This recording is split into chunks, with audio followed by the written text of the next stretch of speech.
Untuk materi yang kedua ini terkait dengan aspek legalitas, norma dan etika dalam penulisan penyajian BTU ini akan disampaikan oleh Bu Maya kepada Ibu Maya. Disilakan. Baik, terima kasih Mas Devi. Terima kasih untuk teman-teman di Pusat Perbukuan. Pada pagi ini saya terutama ya diamanahi untuk berbagi informasi mengenai aspek legalitas, norma, etika, komitmen dan yang seputar itu ya. Di mana hal-hal ini sangat penting, sama pentingnya dengan apa yang disampaikan Bu Ana tadi. Sebab apabila aspek ini tidak terpenuhi, bisa berdampak pada belum bisa buku itu lolos dari penilaian. Sehingga otomatis kan penerbit harus mengupgrade bukunya agar sesuai dengan standar yang sudah ditetapkan. Baik, saya sudah menyiapkan presentasi. Saya akan berbagi layar terlebih dahulu.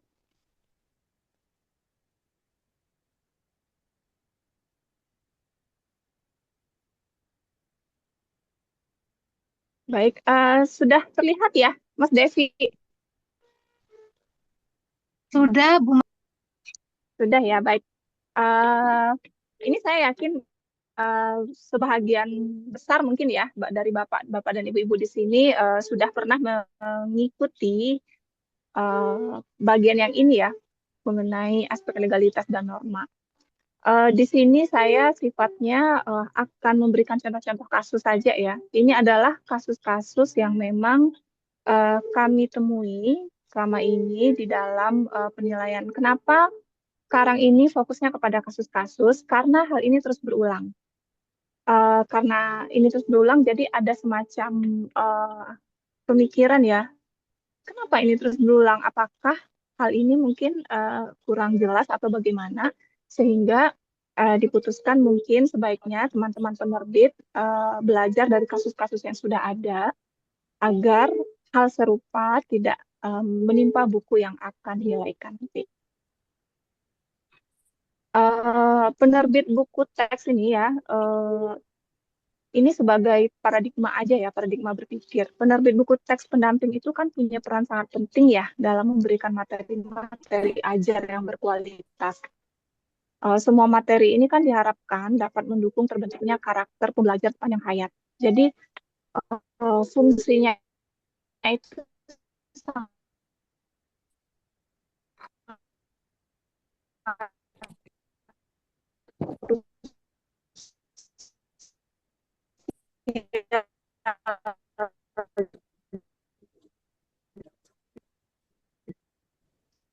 Mohon izin Bu Maya, suaranya kurang terdengar, putus-putus. Halo Bu Maya, suara saya terdengar Bu Maya?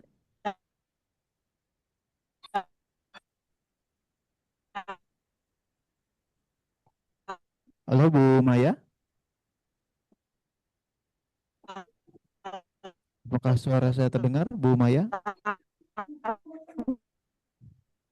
Untuk suara Bu Maya ini putus-putus, tidak jelas Bu Maya. ekosistem pendidikan kita. Karena itu penyusunannya tidak bisa asal cepat, asal memenuhi tenggat waktu penilaian, tetapi betul-betul harus dipikirkan dari hulu ke hilirnya, sehingga Mohon maaf, Bapak Ibu, kemungkinan Bu Maya terlempar dari Zoom. Mohon menunggu sebentar ya, Bapak Ibu. Mas Devi dan rekan-rekan lainnya mohon maaf. Iya, Bu Maya, Eh, barusan iya, terputus Bu Maya, suaranya ya. iya, Ya. saya kembali berbagi layar ya.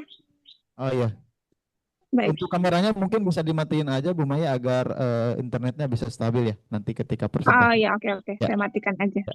Baik. Moga Bu Maya dilanjutkan, silakan. Baik, mohon maaf, saya akan lanjutkan kembali eh, pemaparan tadi. Baik. Eh, jadi tadi ya kita kan sudah sampai kepada paradigma. buku teks pendamping ya, di mana dia sangat punya peran ya dalam memberikan materi ajar yang berkualitas. Oleh karena itu sangat penting bagi teman-teman penerbit di sini untuk menjaga sebuah etika profesional di dalam penyusunannya. Apa saja itu nanti akan dibahas ya. Ini adalah prinsip-prinsip etika penulisan yang saya kira perlu kita pegang ya. Yang pertama, tidak melakukan plagiasi. Yang kedua, menyertakan rujukan yang sahih. Yang ketiga, menghormati hak cipta, baik teks, foto, gambar, maupun video. Yang keempat, hindari melakukan duplikasi konten. Ini adalah 4 hal pokok yang saya kira nanti setelah bukunya jadi, teman-teman penerbit sebaiknya membuat checklist.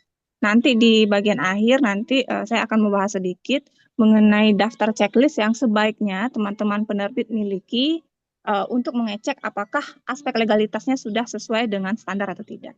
Baik, prinsip penting dalam penyusunan ini juga seperti ini ya, isi buku tidak bersifat asal salin atau asal susun, tapi benar-benar dibuat dengan komitmen tinggi untuk mendukung tercapainya tujuan pendidikan Indonesia.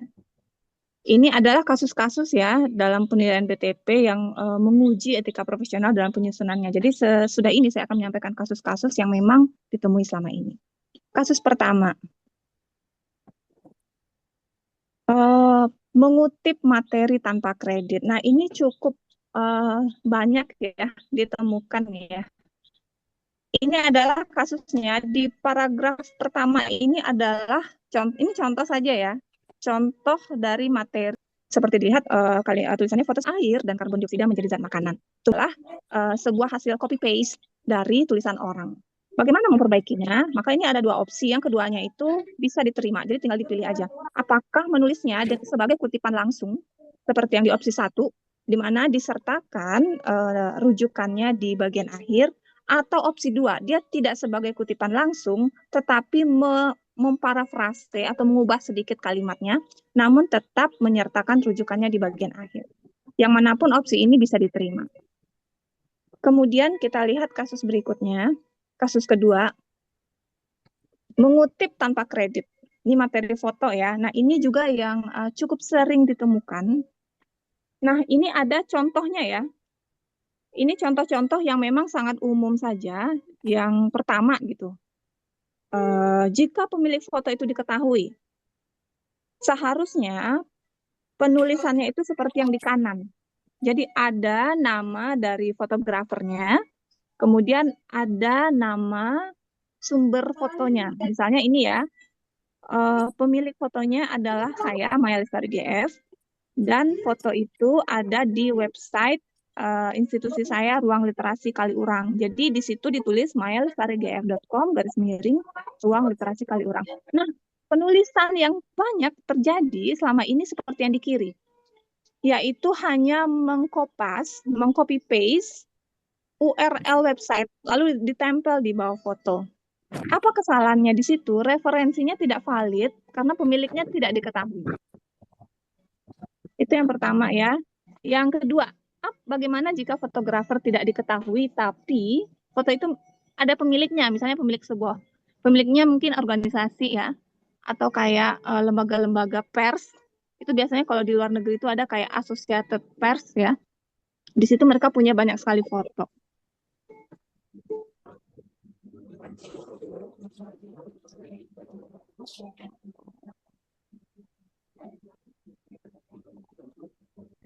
Nah, ini contohnya. Pengutipan yang salah itu seperti yang di kiri ya. Hanya menuliskan URL di bagian bawah foto. Yang benar itu seperti apa? Seperti yang di kanan. Sertakan judulnya, sertakan tempat mengambilnya, sertakan tanggal mengambilnya, sertakan URL-nya. Itu kalau pemilik foto tidak diketahui ya, ownernya ya. Kemudian, nah ini juga kasus yang banyak ditemukan, yaitu mengambil foto tanpa kejelasan lisensi. Oke, mungkin penulisan sumbernya benar, misalnya ini ya, Dario Jut Unsplash benar, tetapi apakah lisensi fotonya itu bisa untuk dikomersilkan. Nah, ini yang kadang kurang terperhatikan sama penerbit.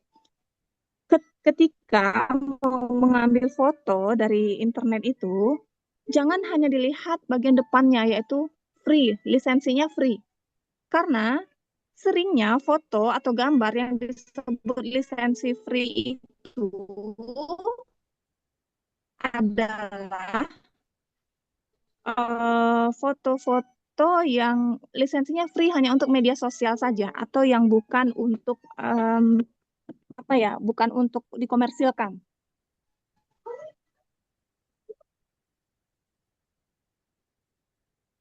Misalnya seperti ini ya. Oke, di foto ini dia mungkin free gitu ya. Tetapi coba lihat.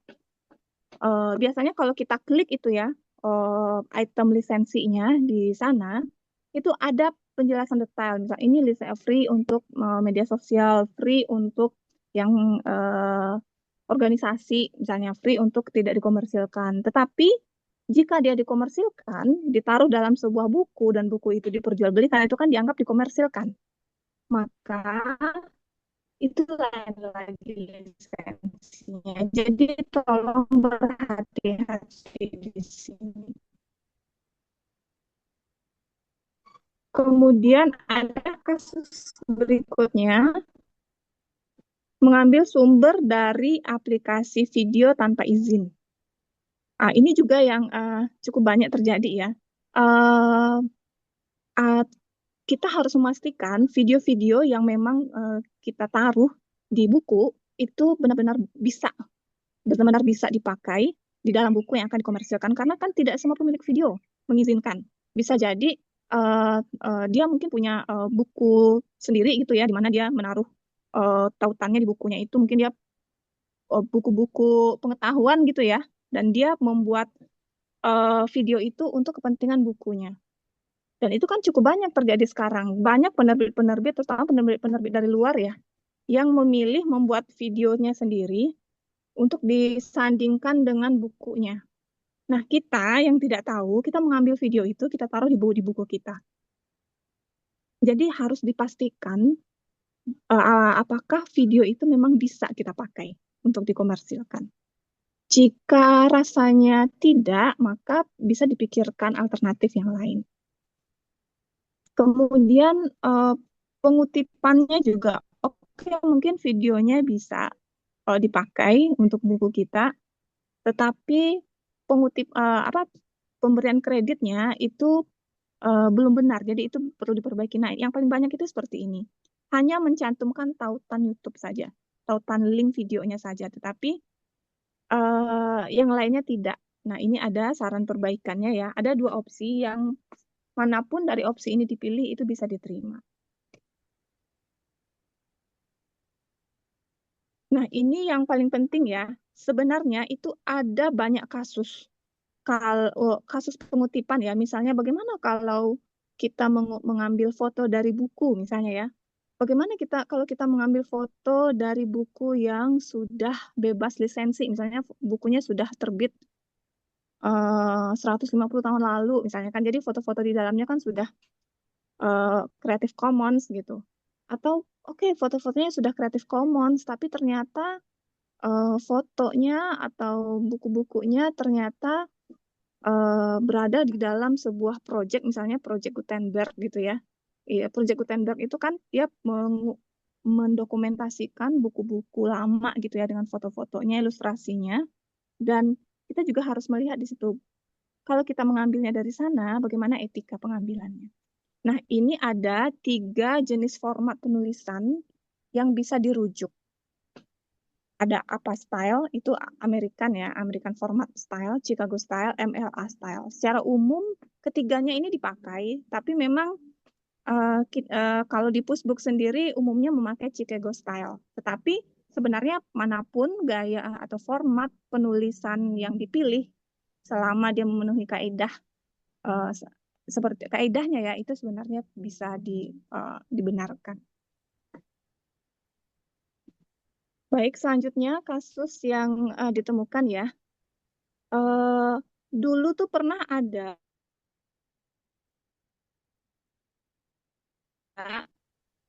sebuah buku yang menaruh pranala luar di sana. Pranalanya itu di bagian awalnya itu bagus gitu ya, videonya itu berisi pengetahuan gitu. Tetapi kemudian setelah beberapa menit berjalan ternyata ada konten yang seharusnya tidak ada di situ. Nah, kenapa bisa tautan itu ada di sana? Artinya kan baik penulis maupun editor penerbit tersebut kan tidak teliti. Berarti mereka hanya melihat video itu di beberapa menit pertama, tidak melihatnya sampai selesai. Tadi Bu Ana sudah menjelaskan jika ada video atau tulisan apa-apa dari yang ditaruh sebagai pranala luar, sebaiknya dilihat sampai selesai untuk mencegah hal-hal seperti ini. Nah, ini ada hal-hal yang sebaiknya perlu diperhatikan ya. Foto dan gambar yang mengandung pornografi, kekerasan, diskriminasi, atau konten negatif lainnya itu bisa menjadi catatan gitu dari penilai untuk penerbit. Misalnya ini foto mengandung kekerasan. Ada beberapa kali gitu kami temukan foto-foto di buku SD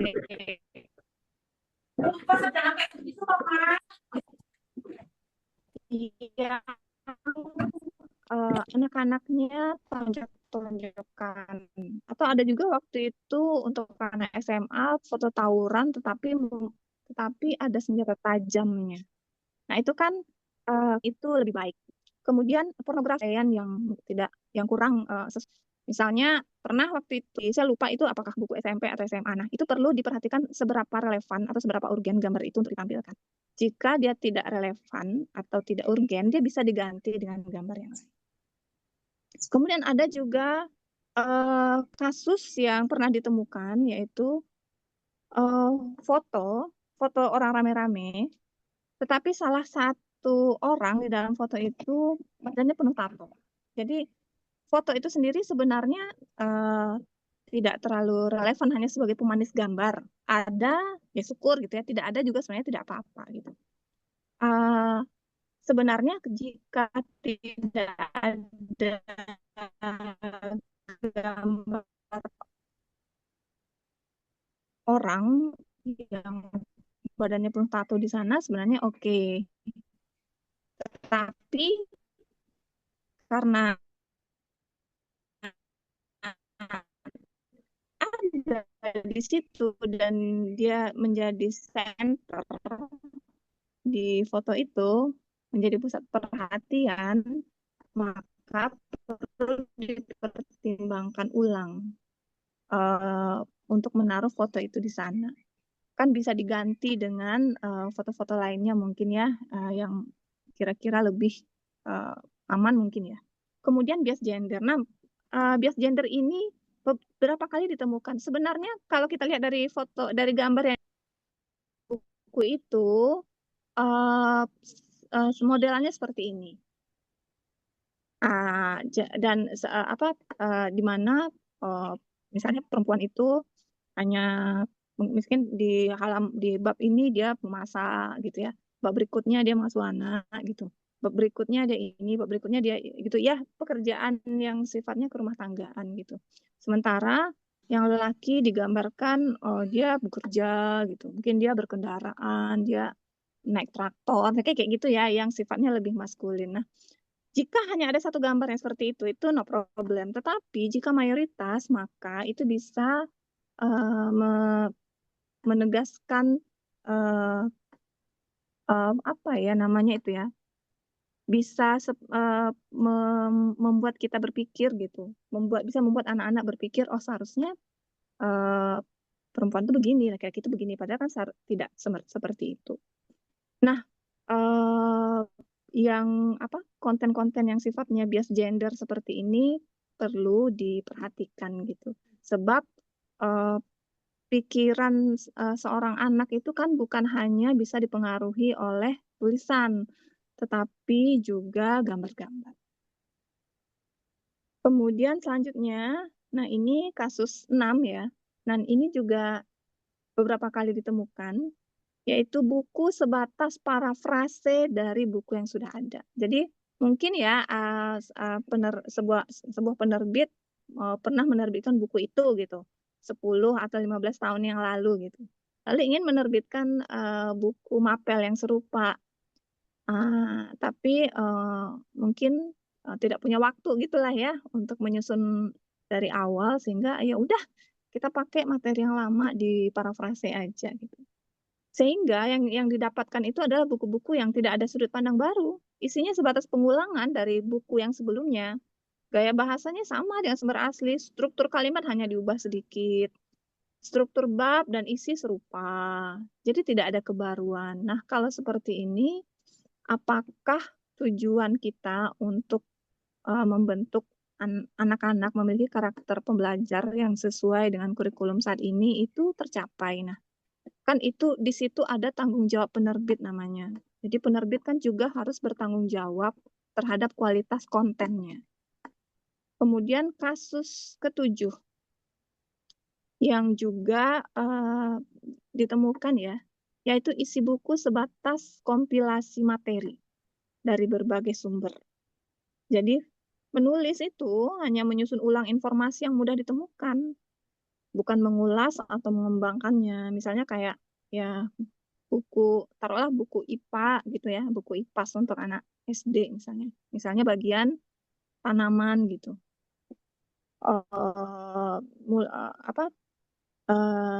Awalnya ini mungkin ya mengenal tanaman, klasifikasinya, kemudian fotosintesisnya, terus ini. Nah, isinya itu kompilasi dari materi-materi yang tersebar di internet.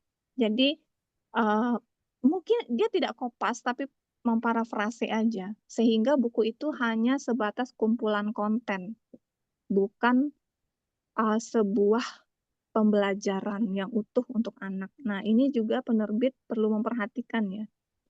Kemudian ada ciri lainnya ya dari buku kompilasi ini, yaitu setiap bagiannya itu seperti berdiri sendiri.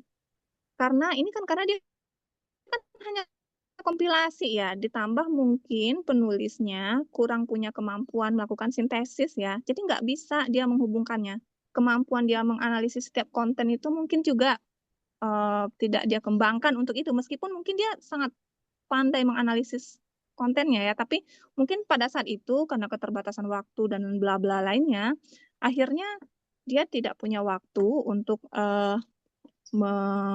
mengembangkan materi itu, sehingga jadinya hanya seperti kumpulan aja gitu, kumpulan materi. Kemudian ya kumpulan materi, kumpulan modul, dan ada juga kasus di mana gaya penulisannya itu beda-beda.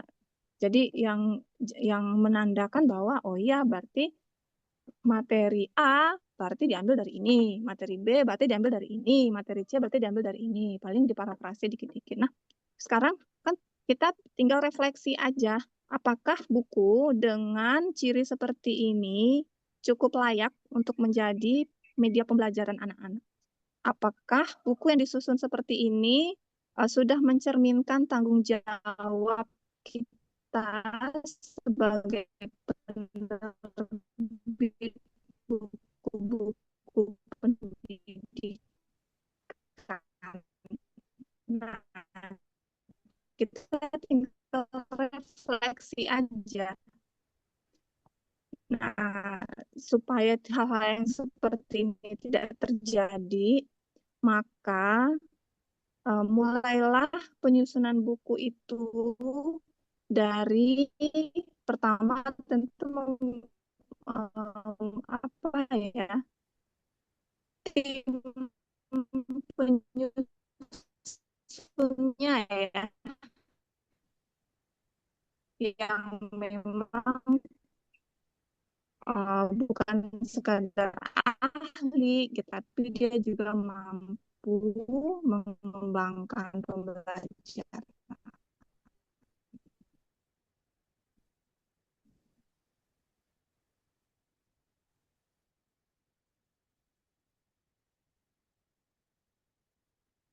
Halo Bu Maya, sepertinya terlempar kembali ini Bu Maya. Halo Bu Maya, Saya kira apakah begitu suara ya. saya terdengar Terakhir, jelas? saya mau bukan hanya sekadar informatif, tapi etis.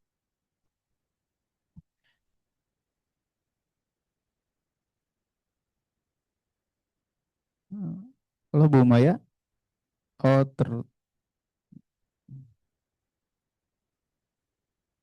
Halo Bu Maya. Apakah Iya, suara Mas saya Devi. terdengar? Ya, Iya, barusan gimana? terus kembali ininya Bu Maya untuk Oh, presentasinya ya untuk pemaparan materinya. Ya, oh, tadi oh. ya sekarang juga udah apa namanya? Salindinya udah tidak ada ya.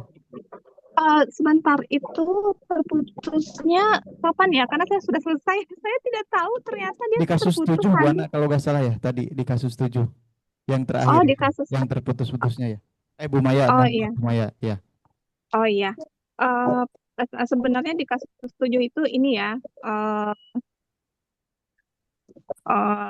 secara umum seperti yang ditampilkan tadi aja, yaitu kalau bisa isi buku itu jangan sebatas kompilasi materi dari berbagai sumber. Eh, apa Penulis jangan hanya menyusun ulang informasi yang mudah ditemukan, yang bukan mengulas atau mengembangkannya. Jadi, di mana buku-buku seperti ini kan setiap bagiannya itu berdiri sendiri. Bukunya seperti kumpulan modul, gaya penulisan berbeda-beda untuk setiap bab, bahkan materi. Yang paling penting itu bagi penerbit ketika menyusun buku itu, ketika bukunya eh, apa hanya sebatas kompilasi materi itu, marilah bersama-sama melakukan refleksi begitu ya. Eh, apakah buku seperti ini layak untuk kita persembahkan gitu kepada anak-anak Indonesia? Apakah sebagai penerbit kita cukup bertanggung jawab gitu untuk memberikan buku-buku dengan kualitas seperti ini? Nah, dengan refleksi-refleksi seperti ini akan membuat penerbit nanti bisa menyusun ya sebuah strategi penulisan buku yang memang efektif dan baik gitu, yang mana itu bisa dimulai dari penulisnya, memilih penulisnya. Eh, Kemudian juga perlunya ada daftar checklist ya nanti bagi penerbit itu sendiri, sehingga ketika buku itu sudah selesai dibuat, nanti tinggal di checklist apakah aspek-aspek yang tadi itu sudah terpenuhi atau tidak. Saya rasa demikian saja. Terakhir itu kasus 7 itu adalah kasus yang terakhir ya. Ya, Terakhir saya baik Bu mau Maya. menyampaikan bahwa buku yang baik itu tidak hanya informatif, tapi juga etis. Sebuah buku pendidikan itu adalah sebuah buku yang memang ditujukan untuk membangun karakter anak-anak agar menjadi pembelajar sepanjang hayat. Dan karena tujuannya itu, maka paradigma penyusunan buku harus seperti itu. Dan tidak bisa dipungkiri komitmen dan tanggung jawab penerbit dalam menyusun buku-buku yang memang tepat dan layak untuk anak-anak jadi sangat dibutuhkan di sini.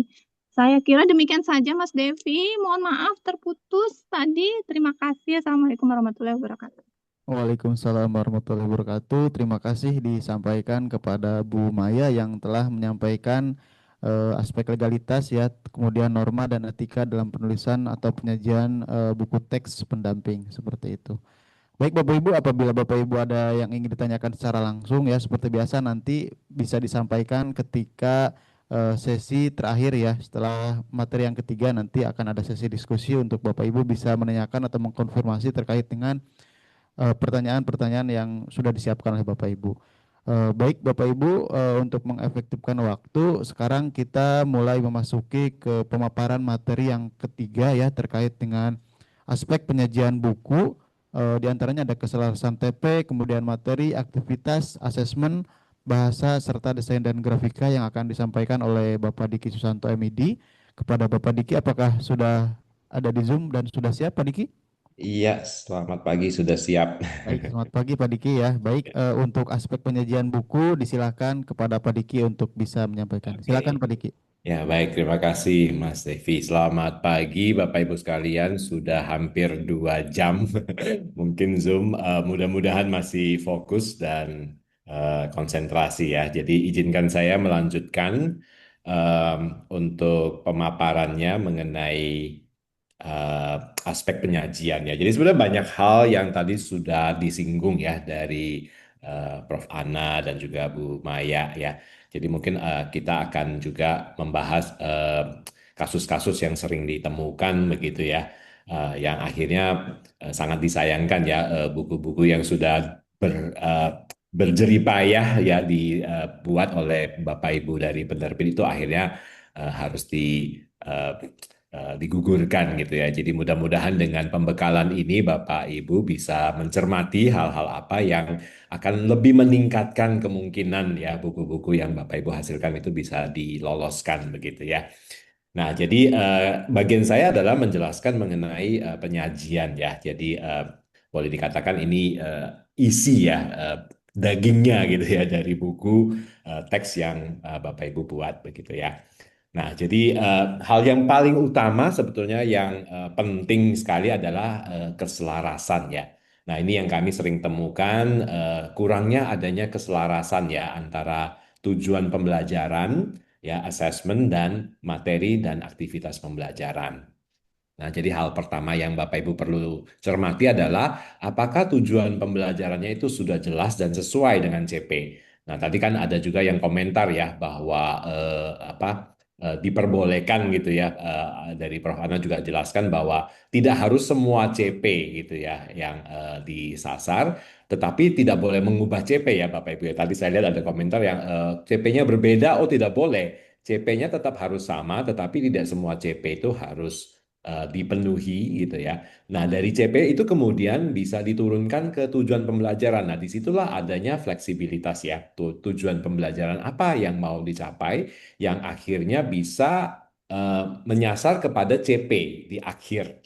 Ya, jadi mudah-mudahan Bapak Ibu masih ingat bahwa kita ada capaian pembelajaran yang kemudian diturunkan ke dalam tujuan-tujuan pembelajaran. Nah, sehingga ketika peserta didik melalui ya mencapai tujuan-tujuan itu pada akhirnya ujungnya itu adalah mencapai capaian pembelajaran. Jadi perlu dipastikan bahwa tujuan pembelajaran itu memang sesuai gitu ya. Sesuai. Nah, tetapi setelah sesuai dengan CP, jangan lupa bahwa jangan akhirnya nanti materi dan asesmennya tidak selaras. Nah, kami temukan misalnya tujuan pembelajarannya itu adalah siswa mampu melakukan coding misalnya ya, menggunakan program tertentu.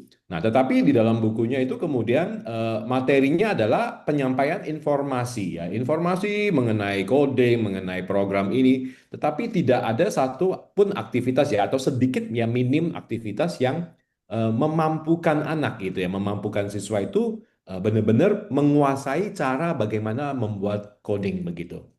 Nah, sehingga itu tidak selaras ya antara materi dan aktivitas pembelajaran. Jadi kalau memang tujuannya adalah kita mau siswa itu bisa melakukan sesuatu, maka perlu dipastikan bahwa materi dan aktivitas itu ada banyak kesempatan di mana siswa itu bisa berlatih, ya diajarkan bagaimana prosedur dan cara melakukannya, ya kemudian ada latihan-latihan yang akhirnya bisa membawa mereka mencapai tujuan tersebut. Nah, kadang-kadang kami menemukan misalnya tujuannya sudah sesuai, materi dan aktivitasnya sudah juga sesuai, tetapi asesmennya lebih banyak adalah hanya menilai ya aspek fakta gitu ya. Apakah mereka tahu istilah ini, apakah mereka tahu pemahaman ini, tetapi tidak diujikan gitu ya. Apakah mereka mampu, misalnya tadi ya contoh tadi adalah mempraktekkan ya melakukan coding misalnya. Nah, jadi Bapak Ibu perlu pastikan bahwa antara tiga hal ini tujuan yang mau dicapai, ya, lalu kemudian aktivitas dan materi yang akan melatih mereka, membawa mereka mencapai tujuan tersebut, dan juga bagaimana kita tahu mereka sudah mencapai itu atau belum, yaitu asesmennya itu harus ketiga ini selaras. Itu ya. Jangan sampai asesmennya semua pilihan ganda dan hanya menguji pengetahuan saja. Padahal tujuan pembelajarannya adalah mereka mampu misalnya melakukan analisis. Nah, tentu itu akan perlu disesuaikan ya antara tujuan yang mau dicapai, aktivitas dan materi yang diberikan dan asesmennya. Nah, dan saya juga mau mengingat tadi sudah disampaikan Bu Maya juga bahwa buku teks ini bukan buku informasi gitu ya, karena kami temukan seringkali itu hanya berisi informasi-informasi saja. Ya, jadi perlu diingatkan kembali bahwa ini bukan kumpulan materi, tetapi buku teks adalah sumber belajar ya yang akan membantu siswa mencapai TP. Nah, ini yang paling penting. Ya, jadi ketika buku ini digunakan, ya siswa akan dibantu untuk mencapai tujuan pembelajaran yang kita harapkan. Nah, ini yang menjadi penting. Nah, masalah yang sering kali ditemukan dalam tujuan pembelajaran yang pertama ya tentu ini ya tidak sesuai ya TP tidak sesuai dengan CP ya atau peta materi gitu ya. Jadi misalnya kalau materinya itu tentang eh, apa misalnya dalam matematika gitu ya bahwa siswa itu perlu memodelkan ya fenomena alam menggunakan fungsi trigonometri misalnya seperti itu. Nah, tetapi TP-nya tidak sampai memodelkan, hanya TP memahami gitu ya, memahami bahwa apa itu fungsi trigonometri, ya bagaimana menyelesaikan masalah fungsi trigonometri, tetapi tidak secara eksplisit gitu ya, menyampaikan bahwa ada tujuan yang membantu siswa untuk bisa memodelkan. Nah, maka itu tidak sesuai. Jadi perlu dipastikan bahwa TP-TP yang ada itu ya sudah sesuai dengan CP atau peta materi. Nah, dan juga pastikan bahwa level kognitifnya tidak terlalu rendah atau tinggi gitu ya. Jadi kalau memang menganalisisnya artinya ya harus sampai menganalisis gitu ya level kognitifnya. Jangan capaiannya sampai menganalisis tapi level kognitifnya hanya sebatas memahami sesuatu. Ya atau sebaliknya juga kalau terlalu rendah gitu ya. eh, atau terlalu tinggi melampaui ya. Jadi misalnya kalau hanya batasannya sampai mereka bisa mengaplikasikan ya tidak perlu sampai mereka harus mencipta misalnya ya kalau kita menggunakan taksonomi Bloom. Nah, jadi ini yang seringkali menjadi masalah gitu ya. Apa tujuan pembelajarannya belum sesuai dengan CP atau level kognitifnya yang terlalu tinggi atau terlalu rendah. Nah, jadi silakan Bapak Ibu bisa mencermati kembali ya dokumen CP apa sih yang harus dicapai ya oleh siswa pada fase tertentu. Nah, ini yang perlu dipastikan sudah sesuai. Nah, masalah materi yang seringkali menjadi permasalahan ya, yang pertama adalah kedalaman materi tidak sesuai gitu ya. Jadi misalnya kalau tujuan pembelajarannya yang tadi ya saya sebutkan harusnya mereka mencapai level menganalisis. Nah, artinya materi itu harus ada gitu ya. Dan aktivitas itu harus ada sampai mereka bisa melakukan analisis ya, bukan hanya sekedar menyampaikan informasi-informasi saja. Nah, yang kedua adalah organisasinya ya. Mungkin secara materi sudah oke, tetapi urutan-urutannya agak melompat gitu ya. Nah, mungkin karena tadi ya yang disampaikan Bu Maya ya, ini merupakan menyomot-nyomot gitu ya dari berbagai sumber lalu dijadikan satu. Nah, sehingga tidak adanya satu koherensi gitu ya, mengalir antara satu bagian dengan bagian yang lain. Nah, jadi sebaiknya Bapak Ibu bisa petakan gitu ya. Jadi materi ini akan disampaikan organisasinya seperti apa ya, apa yang harus dimulai ya bagaimana, lalu dilanjutkan dengan berikutnya apa. Jadi secara sequence gitu ya, urutan itu sangat penting ya. Sekali lagi tujuannya adalah membantu siswa ketika membaca buku tersebut, menggunakan buku tersebut, itu bisa mencapai tujuan pembelajarannya. Yang ketiga adalah materi terlalu padat dengan informasi kurang aktivitas. Nah, jadi kami temukan kadang-kadang itu semua full ya dengan informasi. Padahal kalau kita lihat anatomi buku itu ya akan harusnya banyak kesempatan ada aktivitas-aktivitas yang siswa bisa lakukan ya, bukan hanya sekedar membaca informasi. Materi tidak sesuai dengan perkembangan ilmu ya outdated gitu ya. Jadi misalnya data-data yang digunakan itu di tahun 1900 berapa padahal sudah ada data-data yang lebih lebih baru yang bisa digunakan. Ya, jadi mungkin Bapak Ibu perlu memperhatikan gitu ya informasi-informasi itu apakah sudah up to date gitu ya. Lalu contoh-contoh kurang, nah ini yang kami juga temukan gitu ya, karena balik lagi ya terlalu sangat informasi, tetapi kurang diberikan contoh-contoh. Sekali lagi buku ini perlu membantu siswa ya untuk punya pemahaman dan mencapai tujuan yang kita harapkan. Nah sehingga berikan lebih banyak contoh-contoh yang mengklarifikasi atau menjelaskan ya konsep itu dengan mudah dan bisa dimengerti oleh peserta didik. Nah jadi usahakan contoh-contoh yang dipilih itu memang yang ada dekat dengan kehidupan daripada peserta didik. Ya, jadi kalau buku untuk SD ya carilah topik-topik atau tema-tema atau hal-hal yang konteks-konteks yang berkaitan dengan kehidupan anak-anak SD. Jangan berikan sesuatu yang terlalu abstrak yang jauh daripada kehidupan mereka. Lalu yang terakhir yang seringkali jadi masalah dalam materi itu adalah karakter atau keterampilan abad 21 itu disebutkan ya. Jadi ada profil ya. Kalau dulu kan ada profil Pancasila. Nah, kalau sekarang kan ada profil lulusan ya atau ada karakter. Nah, itu di tujuan atau di bagian tertentu ditampilkan gitu ya bahwa ini akan mengarah kepada profil atau karakter tertentu, tetapi ketika dilihat dalam materinya sama sekali tidak terlihat jelas ya bagaimana itu dibentuk. Ya, karakter itu dibentuk. Ya, jadi hanya muncul sekedar muncul saja tetapi tidak ada materi atau aktivitas yang akhirnya membantu siswa dalam pembentukan karakter atau keterampilan tersebut. Nah, ini jadi beberapa masalah yang seringkali kami temukan. Nah, lalu selain materi inti, tadi juga sempat disebutkan tentang materi-materi pendukung, ya misalnya pranala. Nah, kami juga temukan seringkali pranala itu ada sekedar ada gitu ya. Harusnya kan materi pendukung itu tujuannya adalah mendukung. Mendukung apa? Mendukung siswa untuk bisa mencapai tujuan pembelajaran. Ya, jadi kadang-kadang ada pranala itu yang ya bisa ada, bisa tidak, nggak jadi masalah gitu. Jadi sebenarnya tidak terlalu mendukung atau hanya mengulang.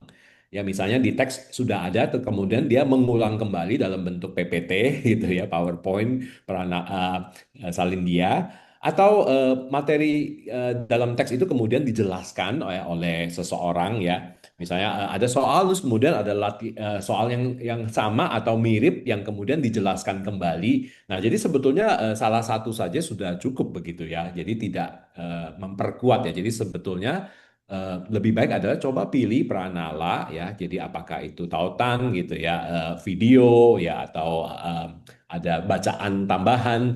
Nah, itu yang memang memperkuat gitu ya.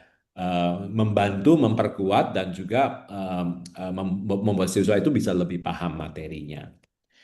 Lalu sama dengan visual ya, seringkali yang tadi juga disampaikan ada gambar tetapi sebenarnya bingung ya ini tujuannya apa ya. Ada gambar tidak ada gambar sebetulnya tidak terlalu berarti gitu ya. Nah, jadi kalau memang tidak dibutuhkan ya tidak perlu begitu ya. Jadi hanya sebagai pemanis saja. Nah, jadi coba pilihlah gambar, ilustrasi atau hal-hal yang memang misalnya ya, kalau secara teks lebih sulit dipahami, tetapi ketika kita ubah ya kita buat dalam bentuk infografis, nah secara visual, nah itu akan lebih memudahkan ya siswa untuk memahami konsep atau materi yang sedang dipelajari. Nah, sehingga visual, gambar, ilustrasi itu benar-benar ada manfaatnya ya, bukan sekedar ada saja begitu. Lalu narasi yang terlalu panjang ya, tidak interaktif dan membosankan. Nah, sekali lagi bukan banyak-banyaknya teks gitu ya, bukan banyaknya materi yang akan menentukan kualitas dari buku ya. Mungkin justru bagaimana kita menyajikan ya narasi itu sehingga mudah dipahami ya. Jadi justru lebih banyak ada interaksinya gitu ya, mungkin melalui aktivitas ya, melalui hal-hal yang misalnya ada visualisasi gitu ya, ada hal-hal lain yang membantu gitu ya. Jadi tidak selalu harus narasi yang panjang-panjang. Dan yang terakhir adalah gambar ilustrasi yang harusnya mewakili jenjang ya. Jadi sesuai ya dengan misalnya kalau memang untuk SD ya tampilkanlah gambar-gambar atau ilustrasi ya anak SD, jangan yang ditampilkan orang dewasa. Nah, jadi perlu sesuai gitu ya, sesuai dengan materi, sesuai dengan sasaran ya, yaitu siapa peserta didik yang akan menggunakan buku ini. Ya, aktivitas ya, masalah aktivitas. Nah, ini yang kami temukan seringkali adalah banyak penjelasan, kemudian terakhir ya baru ada aktivitasnya. Dan kadang-kadang aktivitas itu pun sebetulnya bisa ada, bisa tidak. Nah, jadi kami sarankan itu aktivitas itu sudah ada ya dari awal gitu ya. Jadi misalnya ketika sebelum memulai mereka bisa diminta untuk melakukan curah ide gitu ya, minta mereka untuk berpikir melibatkan pengetahuan mereka gitu ya. Nah, jadi aktivitas itu sebaiknya jangan hanya di akhir, tetapi munculkan adanya banyak kesempatan sekali lagi ya untuk siswa itu bisa em, berinteraksi dengan teks ya, berinteraksi dengan teks, berinteraksi dengan materi yang ada dalam buku. Oke, Atau sebaliknya ada juga yang terlalu banyak aktivitas sampai ya aktivitas-aktivitas terus gitu ya. Nah, perlu dipikirkan juga aktivitas yang masih masuk akal ya bisa dilakukan di dalam kelas sesuai dengan jam pelajaran yang ada gitu ya. Nah, ini juga perlu ada balance gitu ya, keseimbangan. Ada lalu kemudian aktivitas yang belum mengarah kepada TP. Nah, sekali lagi semua isi buku harus mengarah kepada TP. Ya, jadi jangan berikan aktivitas yang ternyata tidak ada kaitannya, ya tidak ada sangkut pautnya dengan materi yang sedang dipelajari. Nah, coba pilihlah aktivitas-aktivitas itu yang memang akan ya lebih membantu siswa untuk bisa mengerti gitu ya, memahami dan mencapai tujuan pembelajarannya. Lalu ada aktivitas ya, jadi mirip ya, tidak mencapai TP dan juga tidak digunakan untuk membangun kompetensi. Nah, jadi aktivitas itu ada ya karena ya udah for the sake of activity gitu ya. Padahal sebetulnya aktivitas itu harusnya membangun kompetensi. Nah, bukan saja kompetensi secara kognitif ya. Di sini juga ada kompetensi misalnya ada karakter gitu ya, bisa membangun kompetensi abad ke-21 ya, kemampuan untuk bisa berpikir kritisnya, kemampuan berkolaborasi, ya, kreativitas, dan sebagainya. Dan yang terakhir untuk masalah dari aktivitas adalah kadang-kadang ada aktivitas yang berpotensi membahayakan peserta didik, lalu tidak ada semacam rambu-rambu ya keselamatan. Jadi contohnya misalnya buku untuk PAUD, lalu kemudian banyak sekali aktivitas minta siswa menggunting sendiri gitu ya. Nah, jadi mungkin ya tidak sesuai dengan kapasitas ya dan juga ada unsur bahayanya tergantung gunting yang dipakai gitu ya. Nah, jadi perlu ada rambu-rambu ya atau ada kejelasan yang mengenai keselamatan. Nah, jadi jangan akhirnya memberikan aktivitas-aktivitas itu yang bisa membahayakan ya peserta didik.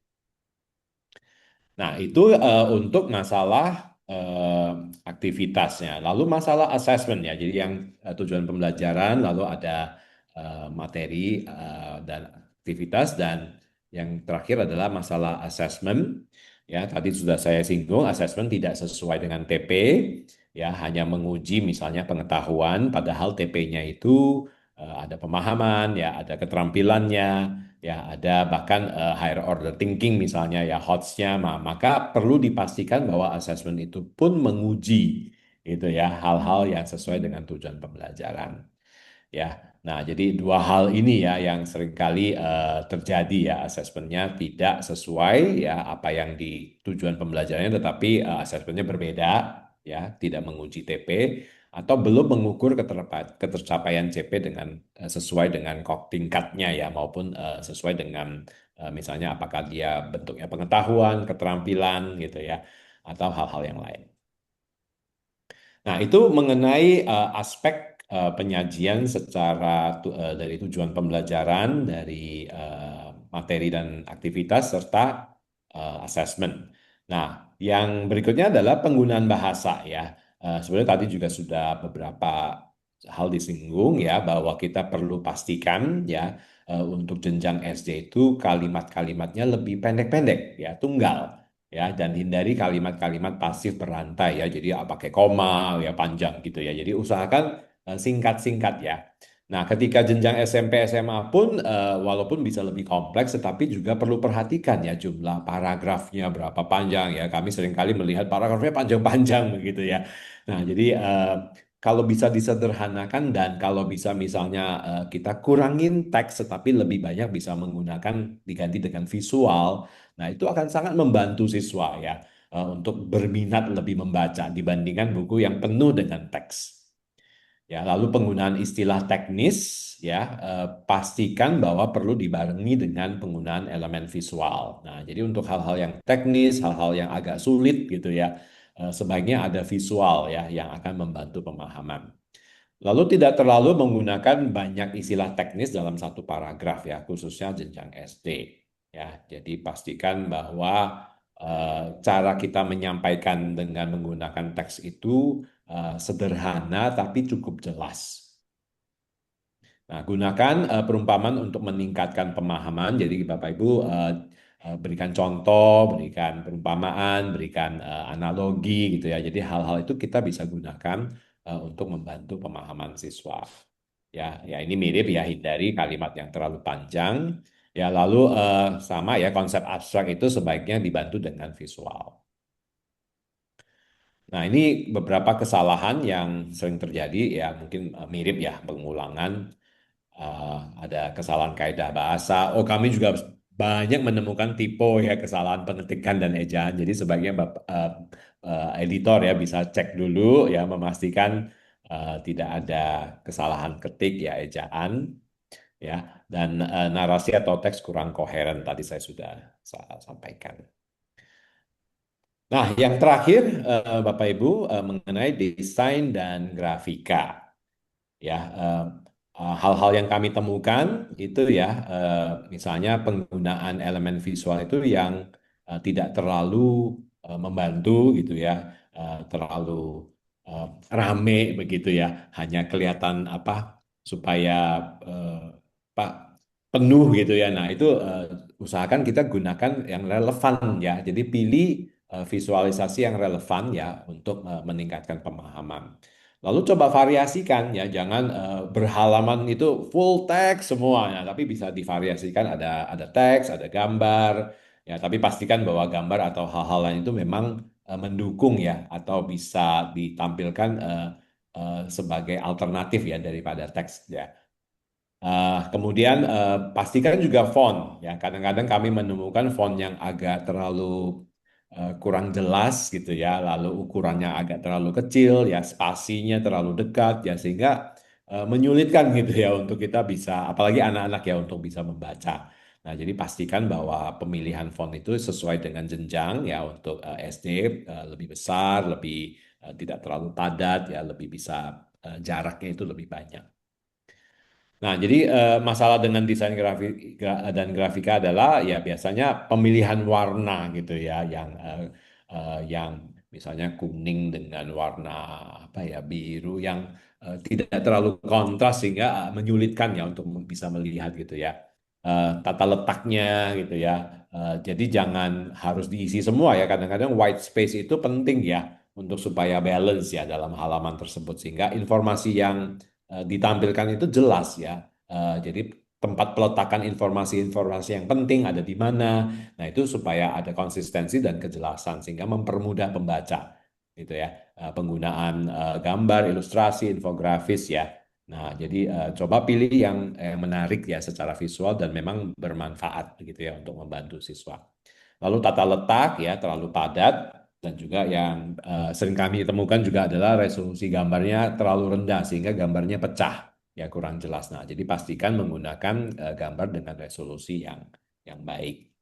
Nah, jadi kurang lebih seperti itu Bapak Ibu sekalian. Nah, sebagai akhir ini sebagai self check saja. Jadi nanti ketika Bapak Ibu eh, melihat kembali materi ini bisa menjadi panduan gitu ya, ketika memastikan ya bahwa komponen-komponen yang ada dalam buku itu sudah ada selaras, ya keselarasan sudah saling mendukung ya. Jadi aspek-aspek materi yang ada itu juga memang membantu ya pengguna, yaitu anak-anak gitu ya. Siswa itu bisa benar-benar memanfaatkan buku ini dengan sebaik mungkin. Ya, demikian dari saya yang saya bisa sampaikan. Terima kasih. Saya kembalikan ke Mas Devi.